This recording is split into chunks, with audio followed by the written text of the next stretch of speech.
We're joined now by Martin Hampton, who works at the Academic Skills Unit at the University of Portsmouth. Many of you will have seen Martin at study days and induction events in the past, where he delivers sessions on academic writing, for example. And some of you will have used Martin for some one-to-one sessions as well. The Academic Skills Unit website has lots and lots of materials, lots of resources, lots of worksheets as well, for giving advice to students about better academic writing in particular. So do have a look at some of those if you can. But I'm delighted that Martin's been able to join us today. Hello. And hello. And what I wanted to start off by talking about was the difference between writing and academic writing. Gosh, okay. Can we sort that one out in the next 25 minutes? We definitely can't sort that one out in the next 25 minutes. But I guess we can say a few things that might be somewhat helpful. I mean, the first thing I want to say about this question about what is academic writing, which a lot of people ask, I think, with good reason, is that it isn't that much different from other kinds of writing. I sometimes worry that people could easily create a kind of sense in their minds that academic writing is some vastly different, really special, really unique style that only a few people ever master. And I worry about that because sometimes the fundamental ingredients are about communication, aren't they? And that might be the same in all kinds of different genres. But having said that, I think we could probably, and we have certainly in the past tried, to articulate some key differences, some things which maybe characterise academic writing. And we have in fact invented a rather dodgy acronym to represent this, and some of your students may even have seen this, and the dodgy acronym is FOXY.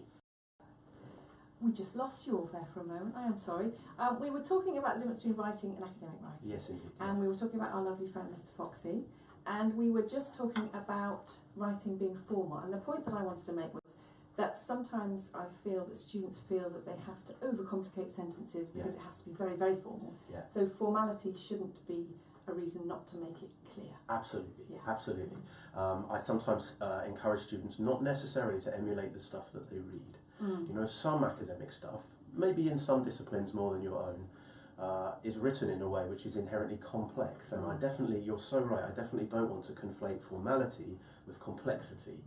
Formality, I think, is about the tone, but we're not looking for complexity, are we? We're looking for simplicity. Yeah, for absolutely. Sure, for sure. Okay, Yeah. brilliant. And then we're on to O. We are on to O in our FOXY, and O simply stands for others. And the principle here, which I'm well aware most of, if not all of your students will understand all too well by now, is that many of the elements of academic writing, many of the claims that are being made in academic writing are not one's own claims, are not one's own opinions, certainly, but are derived from others, and thus O for others. So it's really there just to remind us that a typical quality of academic writing, and perhaps one that separates it from many other kinds of writing, is that it involves using what others have written in a clever, combined way in order to reach conclusions. So O for others. So no matter how much personal experience you might have of, I don't know, working within a policing organisation, for example, best to keep that outside of your essay. Yes. And concentrate on what others Yes, said. at least in the first instance, isn't it? I often talk with my students about a kind of inherent modesty that is needed in academic writing, where even if one feels that one knows a great deal from practice, and of course that's entirely valid, it's necessary to kind of set that to one side, be incredibly modest, and think, well, what if I didn't know? How would I find out? One finds out in the academic world by reading others' work, taking that on board, mixing that up, synthesising that. Then perhaps in certain assignments it's appropriate to kind of come back in as oneself, but not always even that. Yeah. So O for others we think is important. Yeah, and that's a good way of putting it, actually, trying to be inherently modest about it. That's good. Now, you would imagine that X would be next, but not. X is Mr. Foxy. not next, because we're going for CS Lovely. in some sort of phonetic pronunciation Okay. of Foxy. So C for cautious. And this can be overdone, so we have to be cautious about cautiousness. But the idea here is that in a field that is aside from science or technology, where knowledge probably needs to be absolute, if one's working in a social science, in a humanities area, even an applied social science area, then we can really be certain about everything, about theory, about practice, about research findings. And so I think that what typifies academic writing in those fields is the use of a whole set of language which is inherently cautious, so that we have verbs like appears and seems. Perhaps. And perhaps, the adverbs like perhaps and possibly, and my favourite of all is arguably, which I think is a wonderful word. And then, of course, the modal verbs. You know, those verbs, two C's and two M's, can, could, may and might. And those verbs which can be used to put onto another verb to say, I'm not saying definitely, I'm just saying that such and such a theory can be used to explain, or whatever it may be. So study A does not lead to this conclusion. Absolutely. Study A may indicate that. Absolutely. In fact, indicate is another fantastic verb, isn't it? Yeah. So I think that set of language constitutes a kind of caution which is probably typical of academic writing. Excellent, thank you. S follows our C. And S for succinct. And I've never felt totally happy about putting this one in the dodgy acronym, but I still think it's important. The idea of putting the word succinct in there is to try and hammer home the message that we are not looking for long, complicated, winding sets of ideas. We are in fact looking in almost every academic assignment for a particular job to be done, and that means that one has kind of tram lines, one has a job boundary to stay within. Even though one might need to explore some ideas, we're inside that boundary, and even at the sentence level, I guess when I'm talking about succession, I'm thinking about the idea that we want to use as few words as possible to make these complex points that need to be made. And that I'm trying to imply that we want the opposite of verbosity.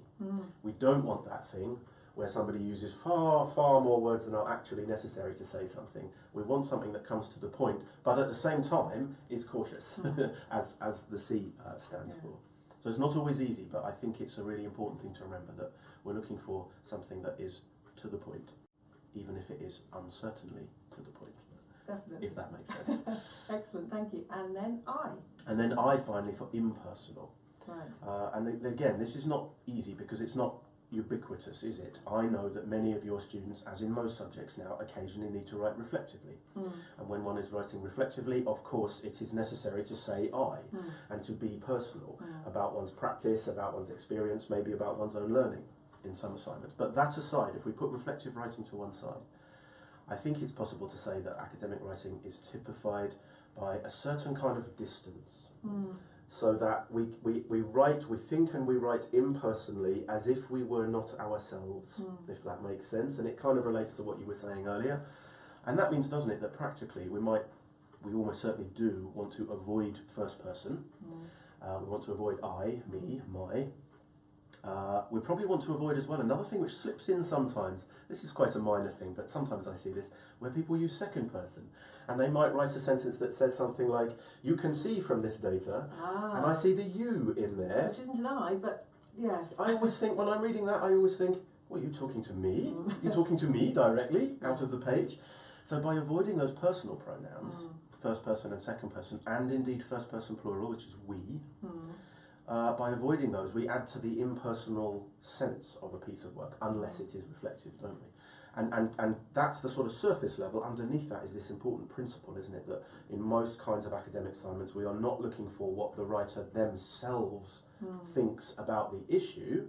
We are looking for their skill in bringing together what other people think about the issue, and then in maybe making a conclusion themselves, but it might not still be that person's opinion. It's a rational conclusion.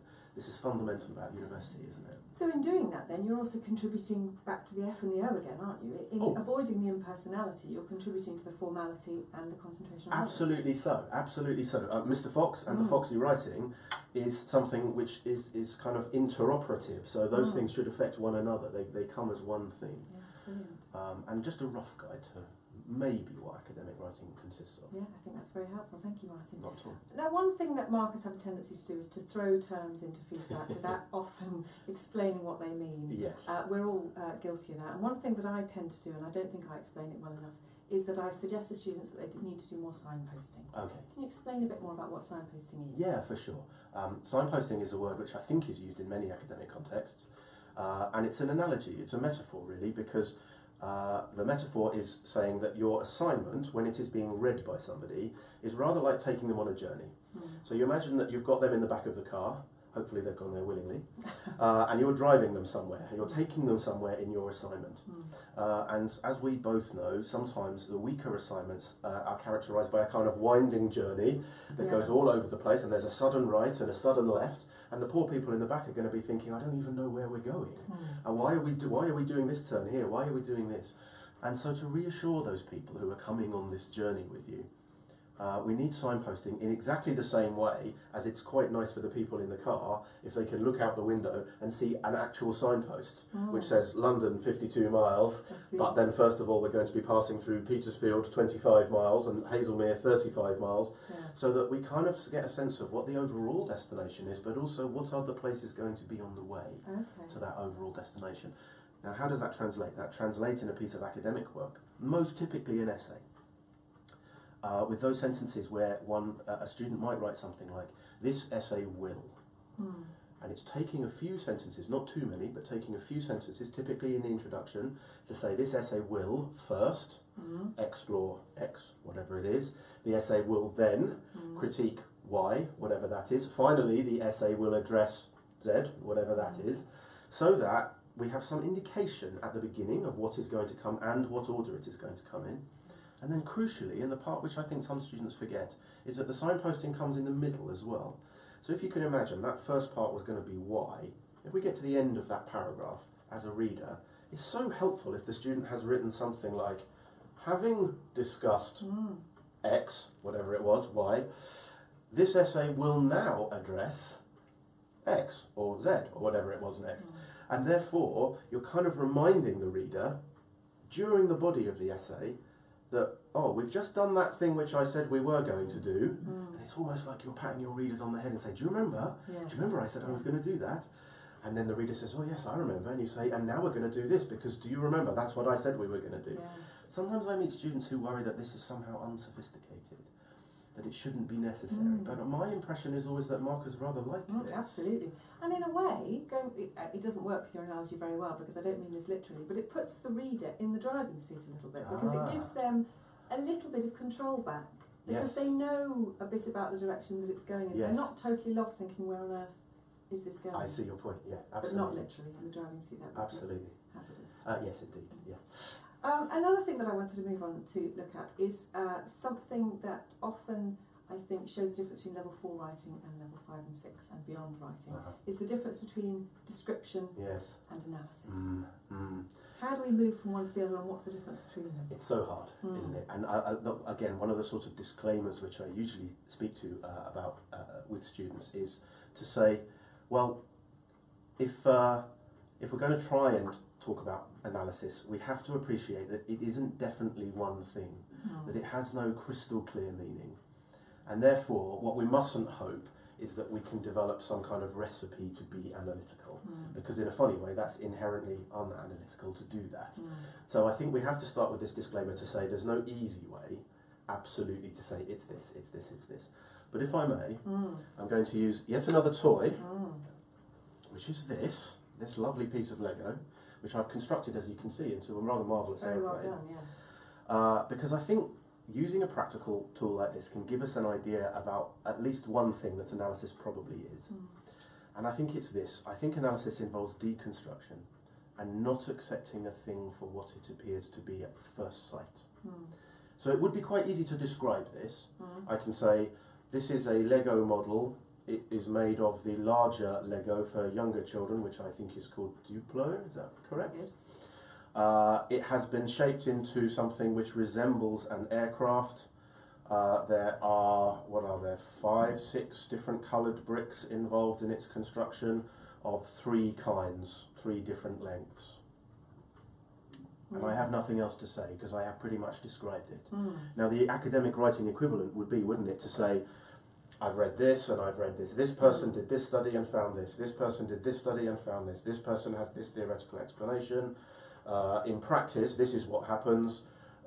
This theory also says this, and this study says this. The word we sometimes use in our tuition is reportage. That idea that it's just kind of saying, I've got this reference, I've got this reference, I've got this reference, I've got this. And in some senses, that's good. It might be well written. It might be foxy writing. It might be that it's well structured, that the references are fantastic. but it doesn't do anything more than just tell us what those references tell us. So, to use the model again, the extension would be to take one of those things, you know, maybe the theory or maybe some of the research, and to take it to pieces. Now, it's so much easier for me to do this with a real Lego model than it is to do with a piece of academic thought, of course. But the principle is the same, that one is disassembling, deconstructing the idea and trying to work out what exactly does it consist of, what exactly is going on here. So, for example, if one took a practice, a professional practice, like I could take a practice that both you and I partake in, and that is lecturing.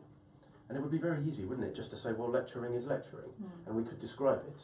You have a single person who is judged to be a professional, standing at the front of a large room. You have a lot of people who are judged to be learners, sitting in seats, listening and watching that person, normally for an hour. And there's the description, there's the reportage.